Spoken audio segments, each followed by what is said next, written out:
Nggih ya. Nggih, hai. Nek nggonku nek ai ngono kok stop. Sebulan sekali, stop. Hai. Kenapa? Hah? Kenapa? Mbok takono monggonku kuwi kok. Kuwi kok werna-werna ra. Ya. Nggih, coba glatik grinding slendro apa pelok, Mbak? Pelok barang. Oh, pelok barang. Bu, pelok barang, Bu. Monggo, Bu Pringgo, nggih. Monggo, saire napa, Mbak? Saire nganggo pundi? Sing ngangge ciptaan Pak Tarman. Oh, ciptaan Pak Tarman. Nggih, Mbah Tarman. Nggih. Nggih. Sae. Almarhum. Nggih. Monggo. Putra Wisa Rinu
Ya, bajute Mbak. Nano-nane. Mangga.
Teruse Mbak, ayo wis soalé dawa tembange. Tenan yo di sing nas titi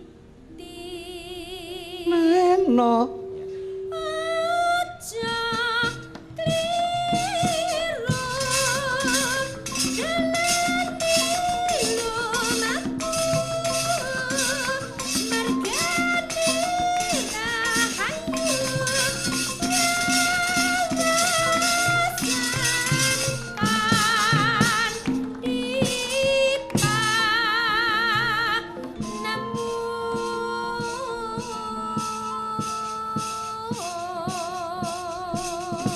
pungkasane nenonane ya Mbak.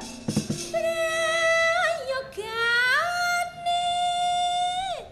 bubong bobong isi jembar kalangane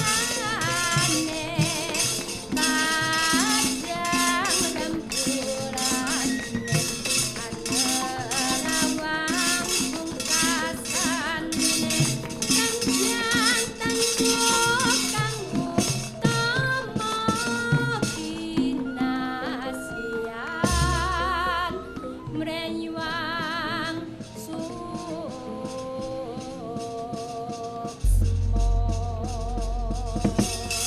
Iki mau ya kuwi lagu Glathik Glinding. Ya, ning sing ditembangke karo Mbak Hiromi Kano. Hiromi Kano, ha. Coba saiki si jingkas aku tak njaluk karo Mbak Agi. Mbak Agi. Sugeng dalu, Pak. Oh nggih. Sugeng dalu Mbak Agi. Kabare kowe bar bali saka Hongaria to, Mbak? Wonten. Nggih. Sampeyan bibar bali king negara sampeyan king Hongaria. Nggih. Nggih. Anu sampeyan ketemu kali kanca sampeyan jenenge Bolet. Oh, nggih. Kabare pripun? Sae. Sae, nggih. Dirasa empun empun gadah putra. Sampun Mpun- setunggal. Nggih, empun nglairke nggih. Nggih. Nggih. Kakung napa putri? Putri, Pak. Putri, nggih. Kaya sinten? Kaya bapak piyambak. Oh. Anu, Tak irung pateni nggih kok. pleset. Irung nggih pleset kaya bapak. Oh, kaya bapak iki tegese bapak aku apa bapake kono? Ku aja sembrono lho. Mbok pilih, kula boten ngertos. Weh. Sinden iki manasati tenan. Ayo bola-bali rada kocluk. Sampeyan ngerti kocluk, Mbak? Dereng, Pak. Dereng. Kocluk niku cantik. Ya.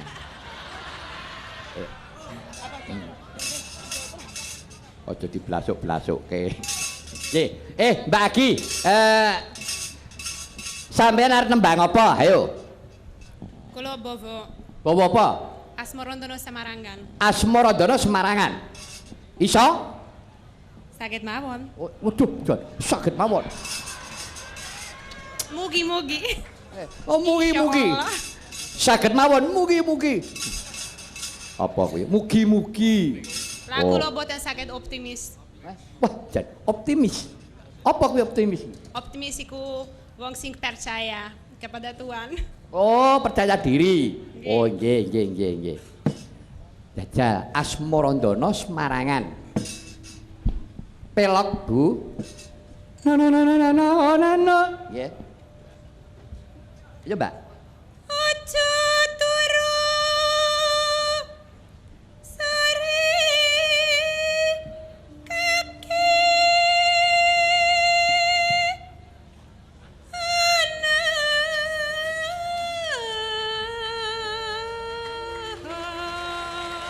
Wah, ya. diwungang lang cegah Iya. Cengkoke diowahi dhewe ta trondolo tenan. Neno. nyangking pokor kenca nani. 'Ing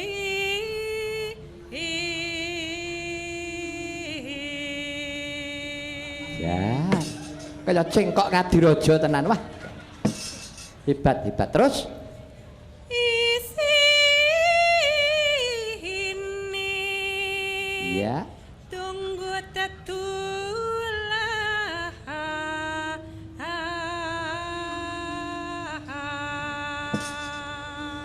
Cengkoknya kaya pur-pur sithik. nggih sing warahi Pak Matep piyambak Ya. Mesot aku diketut-ketutke to. Ya, anggere ra mbok perseni awas kowe. Terus sandang kalaban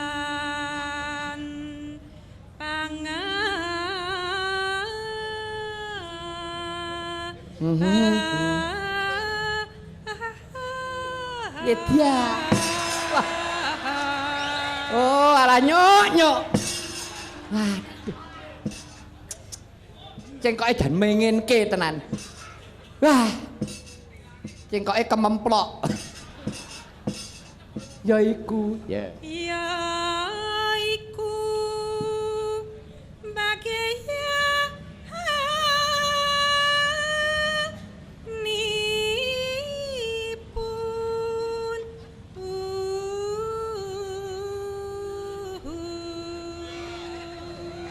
Ya. Neno. wong melek sabar narima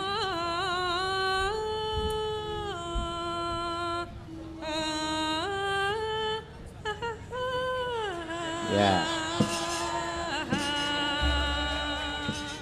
Ya. Bah. Gayane menginke tenan kok. Cengkoke kok ngono kuwi mendah neo ngono lho. Dahneo Hah? Dahneo Kowe pangerti mendah neo iki. Alah. Ye, niki wau pun ngaturke Asmarandana Semarangan. Saiki aku tak genti nyuwun swara kakung. Ah. Swara kakung iki aku ngripta ya kuwi gawe dandang gula. Aku nyuwun tulung Mas Budi. Cobi Mas, niki mang tembangke Mas. Niki enten catetan kula dandang gula loro. Sing siji dandang gula sasi sura tahun 1942. Niki sing angka loro nggih niki dandang gula tahun 2009. Nggih, nyuwun tulung mang waca sik Mas Budi. Nggih. Mengke kula jlentrehne. Mergi menika dawuhipun Mas Parni Hadi kejawi inggih menika peresmian gedung penyiaran kala wau ugi inggih menika mangayu bagya warsa enggal. Mangayu bagya warsa enggal tahun baru Masehi 2009 tahun baru Hijriah 1430 lan tahun Jawa 1942 tanggal 1 sasi Sura tahun 1942 tahun J dina Senin Legi. Monggo niku mang waca Mas Budi dandang gula pelok Bu. Sasi Sura dina Senin Legi. Sasi Sura dina Senin Legi Iku ingaran Soma Werjita. Iku ingaran Soma Werjita. Munggo werdine mangkene. Werdine pripun Mas? Soma Senen 1 Soma ku arane dina Senin. Werjit iku arane cacing. Werjit kuwi arane cacing. sabane jero lemah cacing kuwi sabane jero lemah kewan cilik ning jero lemah teles sarta ngumbruk lemah teles tur ngumbruk kuwi omah cacing tegese taun iki akeh udan taun iki akeh udan ketigane karo udane gedhe udane mila ngatos-atos Mas menawi banjir estu niku ngono ya ngaah cacing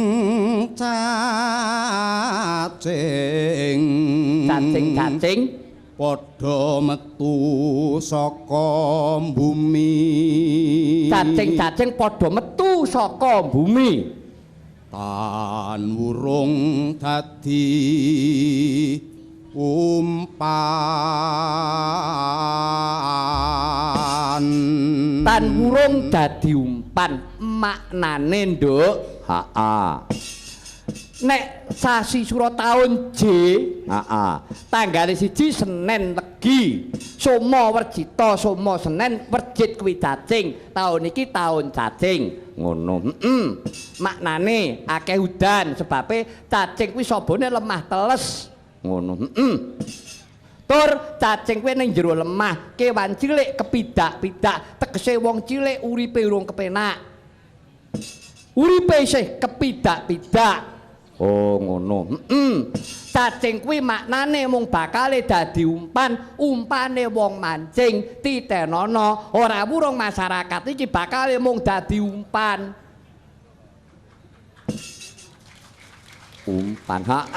umpane sapa ya pikiran dhewe mongso nek ora ngerti oh iya bakale mung dadi srana dadi umpan Bloko Suto dadi umpane partai politik titenono. Ngono. Tapi Mas, sakniki sing taun 2009, Mang waca Mas. Niku sing gawe kula. Engko nek ning apa-apane saya yang bertanggung jawab. Enggak. Eling-eling. Eling-eling. Ayo padha eling. Ayo padha eling. Ngancik ing taun 2009 ngancik ing taun 2009 bakal ana rame bakal ana rame solahe pating bluru solahe pating bluru wis ora karu-karuan polahe ngobrol janji kang sarwa manis ngobrol janji sarwa manis legi kaya enak nek dirasake kaya enak nyatane yo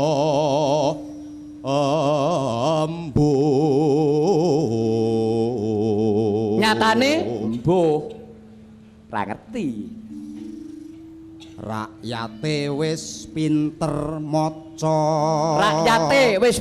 maca pinter marga wis kesuwen diapusi pinter mergo wis kesuwen diapusi ora mergo diwulang ning diapusi suwe-suwe titen racake padha gelo racake padha gelo kinten-kinten niku bener mboten Mas monggo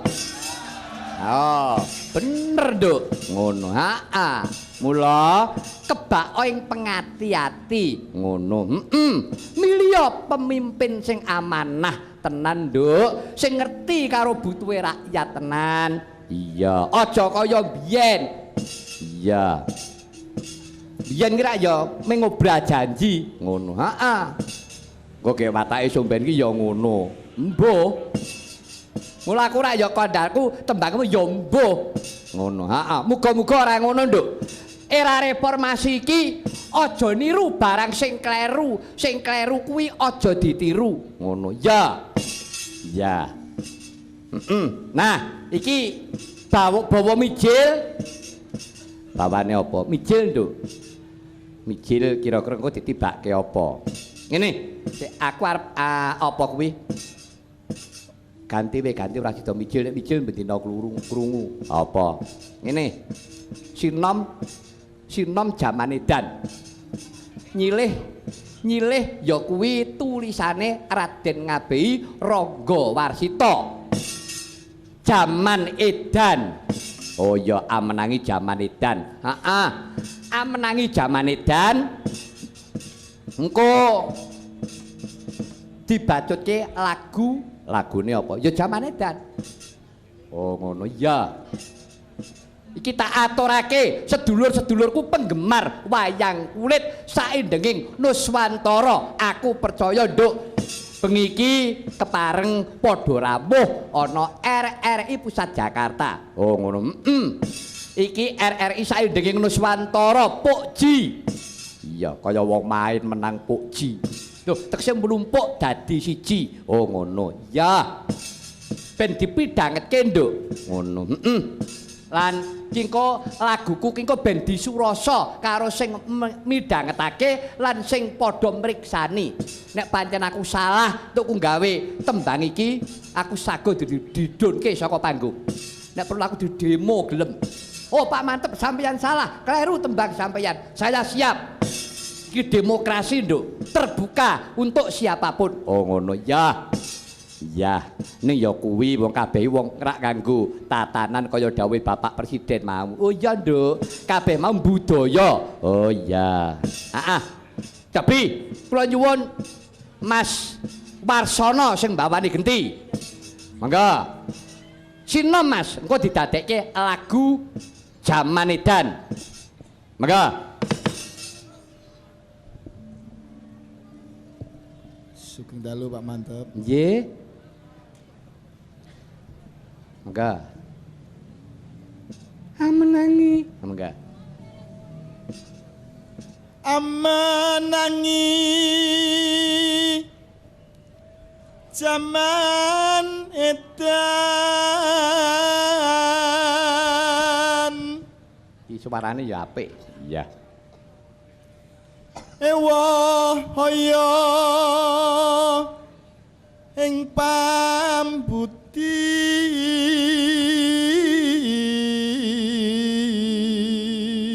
Jaman edan ewoh hoyo ing pambudi pancen ngewohke kok, Nduk.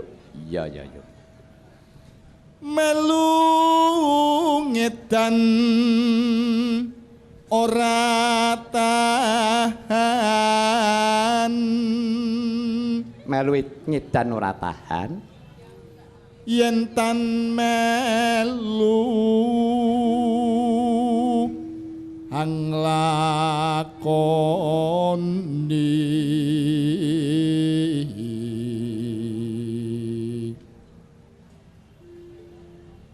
boya keduman milik Boya keduman milik kaliran wakasan nipun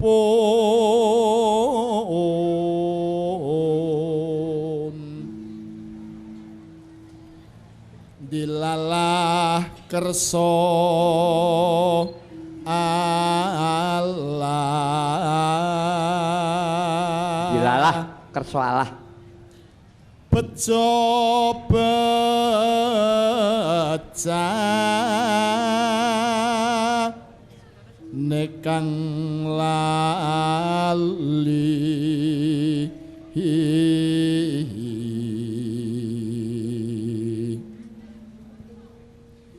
luweh bejo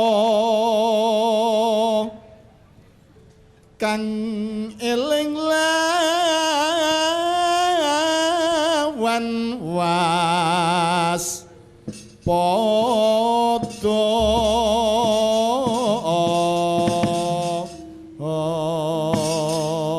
lagu jaman edan iki yang sakula ndamel pelok pathet 6 dados monggo ya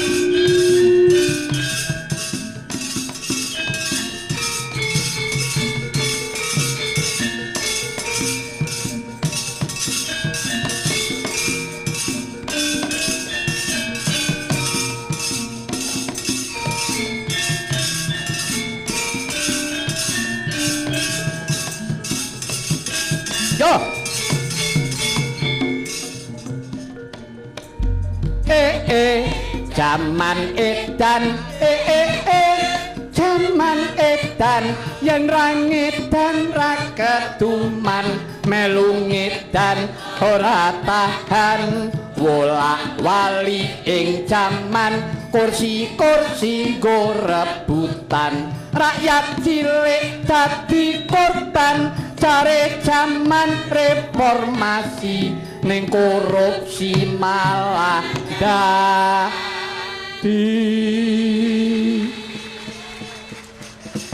dhuwur subur tengah makmur ngisor dadi ajur mumur ngerti hukum jebule ngrusak tatanan dodum-duman duwit sogok-sogokan jaman edan sing edan lali pangeran yo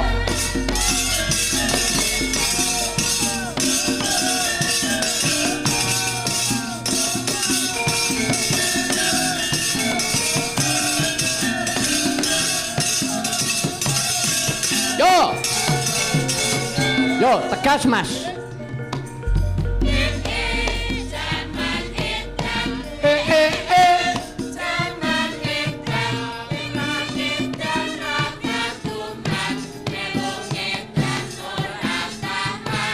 wolak wali ing jaman kursi-kursi go rebutan rakyat cilik dadi korban cari jaman reformasi ning korupsi malah dadi yo ibu-ibu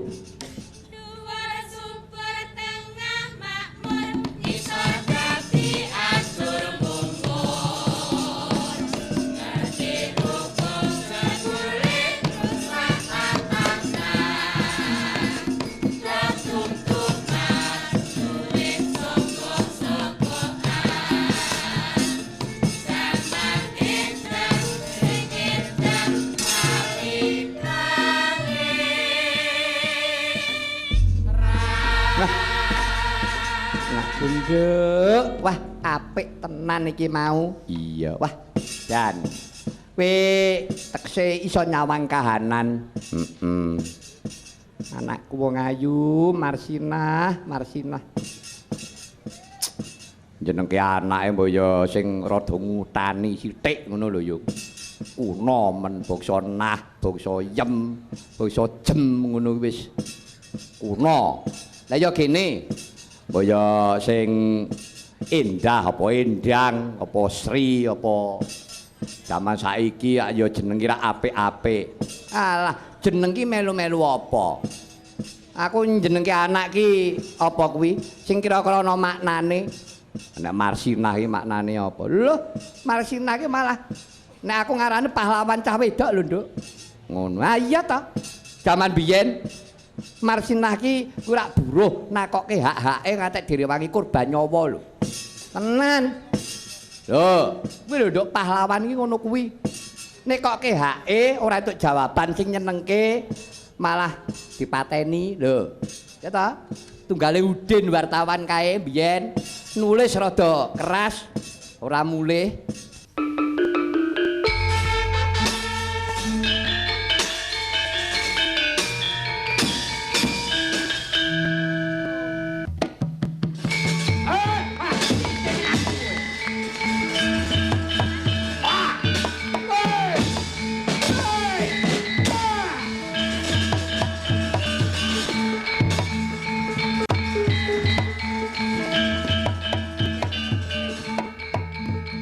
Wiji tukul saya ini blas ora krungu kabare. Oh ngono lah iya. Kuwi kejeme kekuasaan Dik semono kae Nduk. Lah iya mula tak jenengke Marsinah tanggo pengeling-eling. Ngono. Arep tak jenengno sing apik-apik. Tak jenengno Artalita nek entekke dhuwit. Ngono ah. Sapa-sapa kok sogoki to Jan. Pintere wong saiki iki. Lho nek gumunku wong pinter kok ora ditindakake sing sak mestine mung dienggo minteri. Mongko sing cilaka wong cilik. Wis. Sing cilaka rakyat. Mula to mula, tembunge wong cilik ongklak-angklik.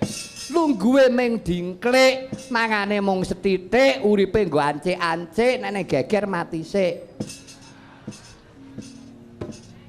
Iya ya ya. Lah iya. Apa nek geger sing cilaka wong dhuwuran, wong cilik paijo karo paimin kuwi sik nek apa? Iya, ya wis ora dadi ngopo Nduk. Sing baku, ayo awake dhewe yo mau eling marang kewajibane besok. Aku ora ngarahke, aku ora ngajani. Aku kepengin dadi seniman netral. Sing tak biyantu sapa, sing tak ewangi sapa? Rakyat. Demi rakyat kuwi tenan. Ngono, heeh. Iya, sebab nek rakyat iki sajeke urip tenan. Kuwi lestari Nduk. Ngono, heeh. Partai ra mau 5 tahun.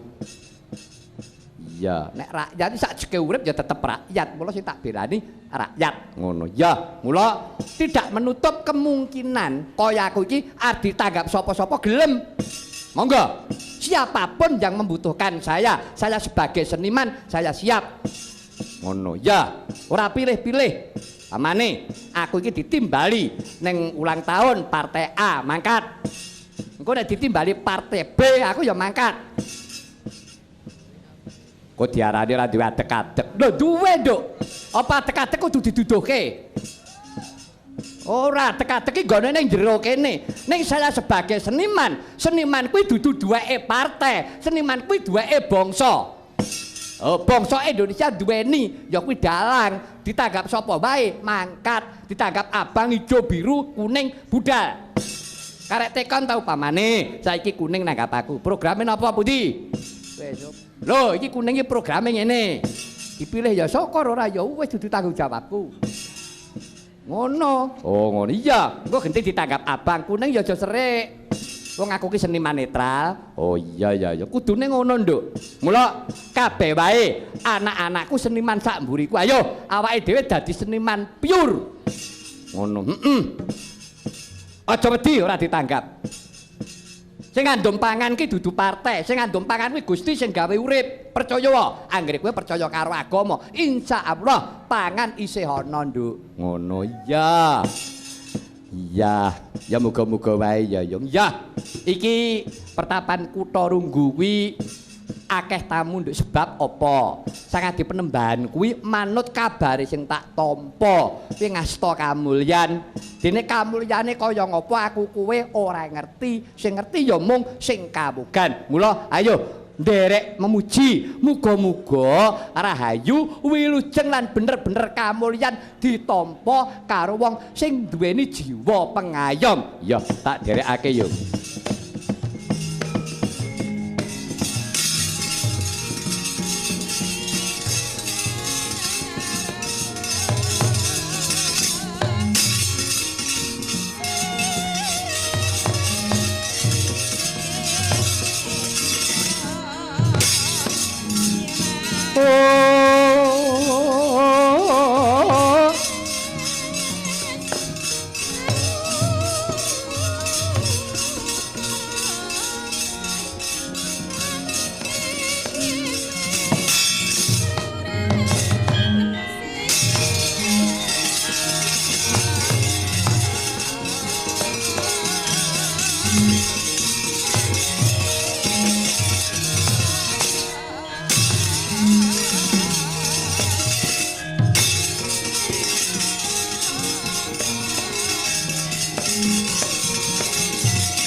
enjing bedaku nguro saking jroning praja kunging kang bala koswa ong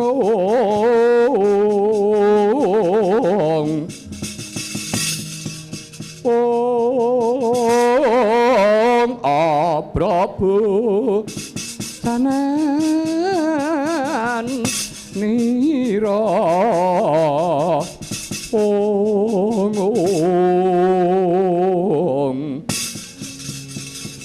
lir surya wedal lira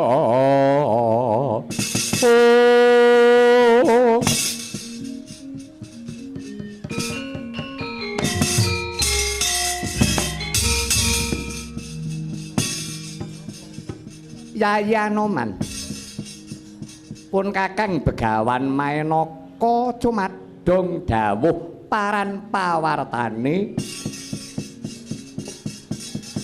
nggonira ngadhep ngersani sang adipen Mbah Begawan Kesawa Sidi. Iya semono uga aku Kakang Anoman, aku kadangmu Jajak Werka cumadong dawuh, aku Gajah Setu Bondo nyadong dawuh Kakang.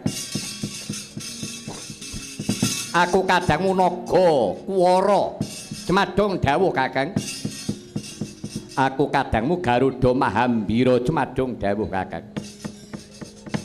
Yo Kadang Bayu andadekna wruhanira utamane sira Kakang Peremban Begawan Maenaka. Si Kakang Kadang Bayu kang sepuh pribadi. Yo piye? Dawuh pangandikane Sang Adi Penemban. Panjenengane Sang Adi Penemban Begawan Kesawa Sidi yektine ora mung mligi tarak brata nanging panjenengane kautus kelawan Jawata kinen matedhake nugraha tumuruning Wahyu Sri Makutarama marang satriya utawa narendra ingkang katarima uripe. Dalah mengkono Yayi. Iya. Mula dina iki aku karo kowe kadhawuhan ngati-ati naliti wong kang tumeka ing pertapan Kutarunggu. Aja nganti wahyu mau tiba wong kang jahil tekse dudu mestine. Ya Yayi. Yen to pancen Sang Adi Penemban wis mitaya kelawan para Kadang Bayu.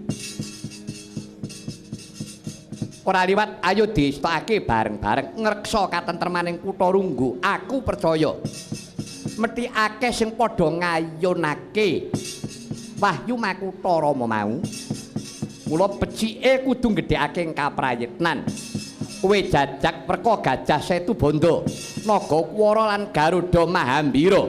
Gedhekno pangati-atimu mangsa budhuwa anggonmu ngreksa marang katentremaning pertapan Kutarunggu Yayi.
Yogya malih kinarya palupi Surya putra Narpati ngawangga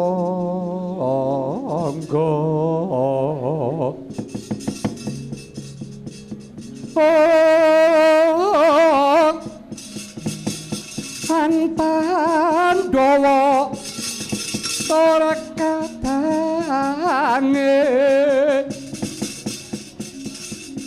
Len jayah tunggil ibu Switomring Sri Kuru Pati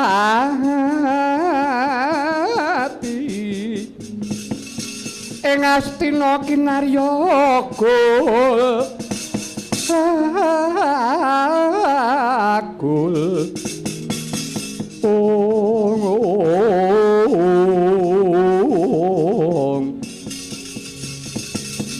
manggala golonganing prang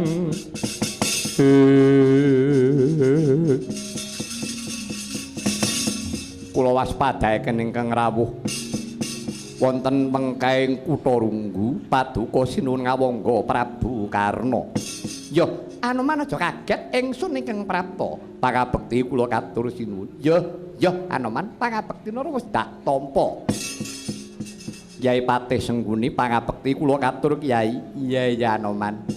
Pangabektimu wis tak tampa ndadekake suka legawaning atiku. Ora ya dapik wae to, Man. Nggih, pangestunipun Kyai Wilujeng. Syukur. Wijik ning Kendal. Tasih. Wah, iya. Kendali Sada ming Kendal. Raden Dursasana Wilujeng. Yo, Anoman. Pamujimu padha slamet Man. Piye kabarmu? Pangestunipun Raden Wilujeng. Syukur. Wah. Isih ajeg kowe. Iye. Pangestu panjenenganipun Raden Dursasana taksih. Kagiat raos sing manah kula dene paduka sinuwun ngawangga kepareng rawuh nganti para kadang Kurawa baya wonten wigatos sing karsa punapi sinuwun. Anoman wonten dawuh. Apa bener yen to pertapan kutha Runggu kene ana brahmana ana pandhita ingkang peparab begawan Kesawa Sidi? Kaluhuran sabda paduka sinuwun. Yen to pancen mengkono Anoman, aku larapno ana ngersane Sang Adi Penembahan. Aku kepengin ketemu Sabejagong.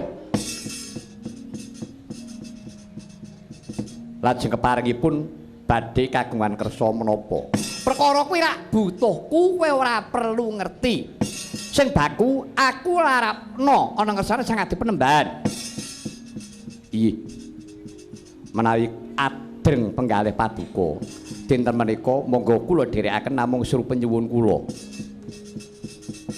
Pusaka sedayanipun boten kenging dipun asta dhateng pertapan. Kula aturi nilar wonten mriki.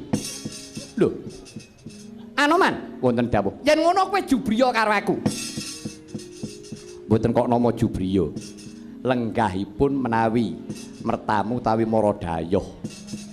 Menika rak boten prayogi menawi ngasta gegaman pating cerangap tumbak pating ketralang rak kirang prayogi langkung prayoginipun dipun tilar wonten mriku monggo kula dherekaken ngabiyantara ngersanipun sang adi penembahan. Anoman aku iki dutaning ratu, aku iki dutaning Prabu Duryudana. Wis ta Anoman, saiki rasa angel-angel. Saiki apik-apikan aten. Kowe ning kene kancamu pira? Wong pira kowe ning kene butuhmu apa? Omonga. Tak cukupi kabeh. Ya popole ora nyogok ra ngono ku. Man, sampeyan niku mbok eling ngapa? Niku dadi laranganing negara, Man. Saniku niku dadi laranganing negara. Nek eruh apa nyogoke diduduh-duduhke ta, Dur? Kuwi padha butuhe antarane sing nyogok karo sing disogok, ngono. Kuwi padha-padha karepe kok. Cerewet. Oh, sampeyan niku ngajari ora bener, Man. Mula to mula. Kanane mboten tentrem ya mergo bangsa kok ngoten. Ah, cik. Cacakake rembug. Nyuwun pangapunten. Menawi paduka sinuwun ngawangga mboten kersa nilar pusaka wonten mriki paripaksa kula mboten klilani. Paduka badhe nglajengaken lampah. Lho. Anoman wonten dawuh. Yen ngono kowe nyilani dadane Prabu Karna. Apa dadak ngenteni tak obrak-abrik pesanggramu iki? Sumangkah anggra sumbar Alindo bumi kunjing malodo kuntor katuk Umop kang joloni dilumembak penyuku mambang Ora pisan ora pindho ora ndek biyen ora saiki ngendi papan anggere ketekan Kurawa marai geger Prabu Karna sak kurawane yen pancen karep nantang perkara karo Anoman pancen tak arep-arep kapan Anoman ki mati aku jeleh urip upamane aku iki mati tanding karo Kurawa wis jamak lumrahe Anomanku umure wis akeh nanging arpa dikaya apa uripku iki tak seramakake kagem sang adi penembahan tak nggo ngreksa katentremaning pertapan patiku patining prajurit ngantepi marang prasetya ora kaya Kurawa mati mung ngampyak awur-awur ayo yen pancen arep pamer kaprawiran Anoman ora bakal mundur jangka muka yen ora ngerti kondange Anoman biyen aku biyen ngobong negara Ngalengka sedina iki rampung aku mateni buta sedina entuk 100 aku nek mung mateni Kurawa nek aku niatku ki gelem ra nganti sak jam tek Kurawa iya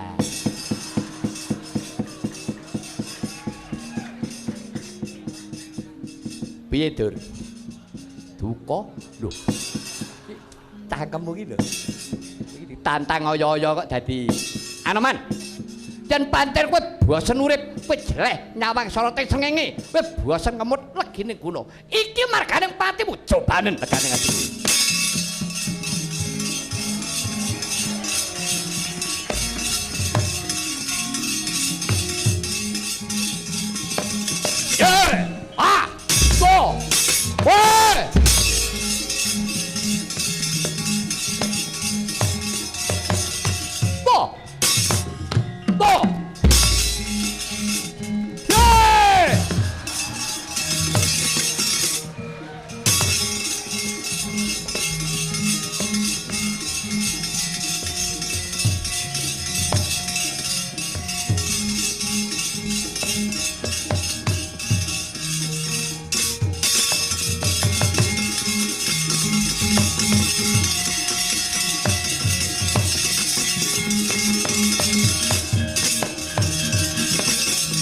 dumawur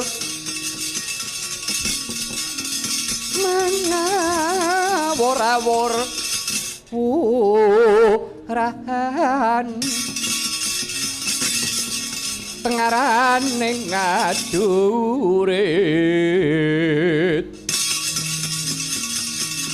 kong maguru kong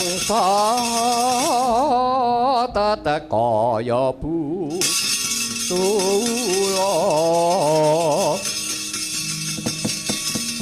wara pandri tentu rangga hati rekata ingkang dwajala rayu sebit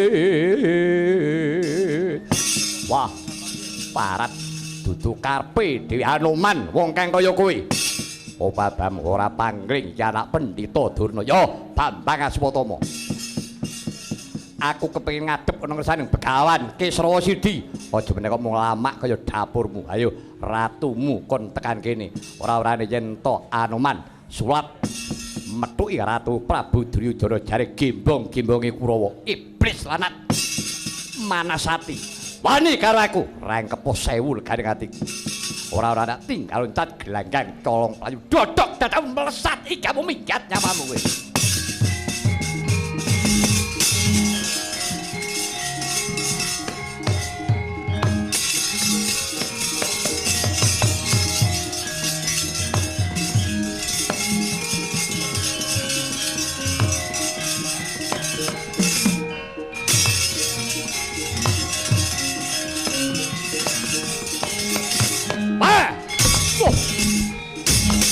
ayah ayah